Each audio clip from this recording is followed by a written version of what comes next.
Évangile de Marc, chapitre 8.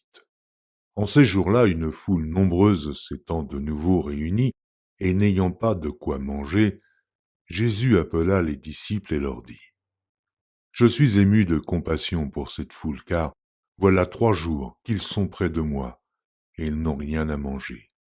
Si je les renvoie chez eux à jeun, les forces leur manqueront en chemin, car quelques-uns d'entre eux sont venus de loin. » Ses disciples lui répondirent : « Comment pourrait-on les rassasier de pain ici, dans un lieu désert ?» Jésus leur demanda : « Combien avez-vous de pain ? » « 7, lui répondirent-ils.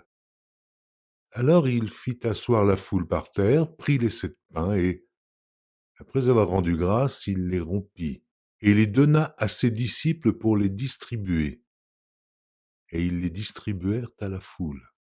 Ils avaient encore quelques petits poissons, et Jésus, ayant rendu grâce, les fit aussi distribuer. Ils mangèrent et furent rassasiés, et l'on emporta 7 corbeilles pleines des morceaux qui restaient. Ils étaient environ 4000. Ensuite, Jésus les renvoya. Aussitôt il monta dans la barque avec ses disciples, et se rendit dans la contrée de Dalmanuta. Les pharisiens survinrent, se mirent à discuter avec Jésus, et, pour l'éprouver, lui demandèrent un signe venant du ciel. Jésus, soupirant profondément en son esprit, dit : « Pourquoi cette génération demande-t-elle un signe ? Je vous le dis en vérité, il ne sera point donné de signe à cette génération. » Puis il les quitta et remonta dans la barque pour passer sur l'autre bord. Les disciples avaient oublié de prendre des pains. Il n'en avait qu'un seul avec eux dans la barque. Jésus leur fit cette recommandation : « Gardez-vous avec soin du levain des pharisiens et du levain d'Hérode. » Les disciples raisonnaient entre eux et disaient : « C'est parce que nous n'avons pas de pain. » Jésus, l'ayant connu, leur dit : « Pourquoi raisonnez-vous sur ce que vous n'avez pas de pain ? Êtes-vous encore sans intelligence et ne comprenez-vous pas ?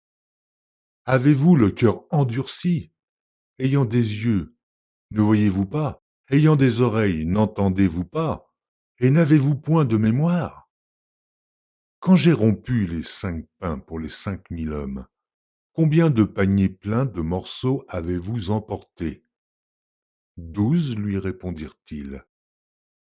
Et quand j'ai rompu les 7 pains pour les 4000 hommes, combien de corbeilles pleines de morceaux avez-vous emportés ? 7, répondirent-ils. Et il leur dit : Ne comprenez-vous pas encore ? Ils se rendirent à Bethsaïda, et on amena vers Jésus un aveugle, qu'on le pria de toucher. Il prit l'aveugle par la main et le conduisit hors du village, puis il lui mit de la salive sur les yeux, lui imposa les mains et lui demanda s'il voyait quelque chose.